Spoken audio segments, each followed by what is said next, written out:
okay, make a left turn. No, make a right turn. Damn, why are you driving so slow? Okay, go your own speed. All right, that right there was an example of what being a backseat driver is all about. So, a critic is a man who knows the way but can't drive the car by tenant. Okay, so an example of being a backseat driver, my dad, for example. Go to class on time, don't smoke weed. You better be studying for your test. You better not be in there cheating. Why are you telling me what to do if you never did it? I mean, my dad didn't even graduate high school. He went up to his sophomore year and dropped out.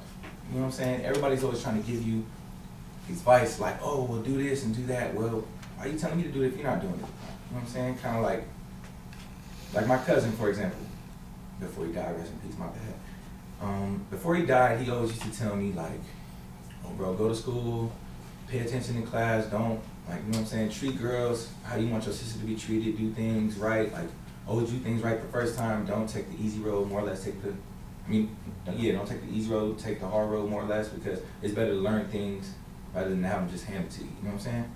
Like, oh, well, I understand this, because it's better to have your own life experience.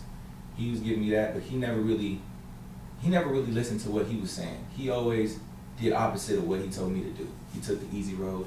It was easy to get some money, so he'd take money, like selling drugs rather than getting a job and actually earning money the right way. So I kind of find it funny when somebody's always trying to tell you something like, oh, pick your pants up, but you see somebody sagging. Like, why you gonna tell me, why you gonna tell me to pick my pants up if you walking down with your pants hanging off your ass? That's to me, like, I feel like if you're gonna give somebody advice, you should live by your own advice. Kind of like,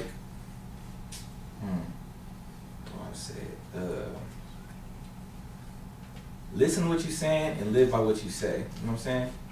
Kind of like my dad always used to tell me before I got a little older and kind of like more arrogant. He always used to tell me, you only get one chance to make yourself known. You only get one chance to make yourself a somebody.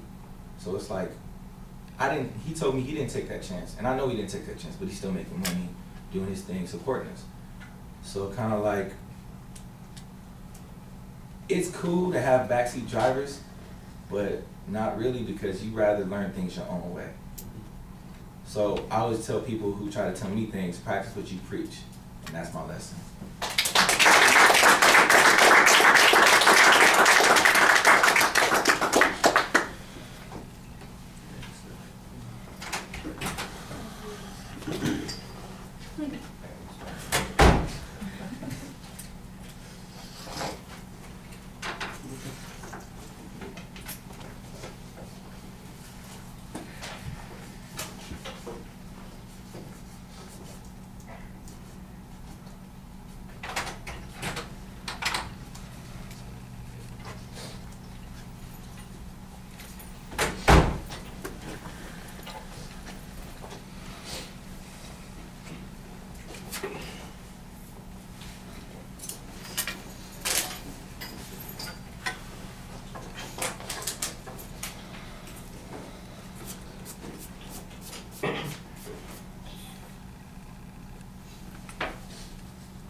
All right, the conversation that you used as your attention device was fine, and it gives us a nice transition to the topic. It sounds like you're agreeing with the topic. You want it to be a little bit clearer when you get to that thesis, the point that you're going to make. There's no real preview of what the content is going to be. You jump right in with your first supporting point, and your first supporting point is pretty clear. You kind of come back to it a couple of times, but it definitely makes the point that you're trying to get across with your thesis. Your second supporting point does the same sort of thing. It's a little repetitive because it's the same kinds of advice.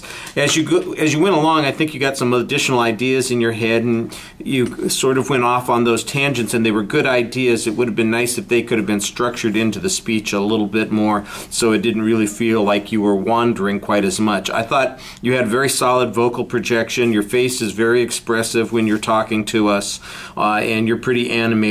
Your eye contact needs to be a little bit more distributed, but you do look up at the audience. But like I told many other people, you do want to try and engage everybody, and you seem to be focused sort of on the center of the room. You did get stuck on a point at one juncture, but it wasn't too long before you got to the point that you were trying to make, and were able to move on. The hand in the pocket in the last part of the speech looked a little bit awkward. I thought you had a good summary of the point that you were trying to make and a solid exit line. There you go.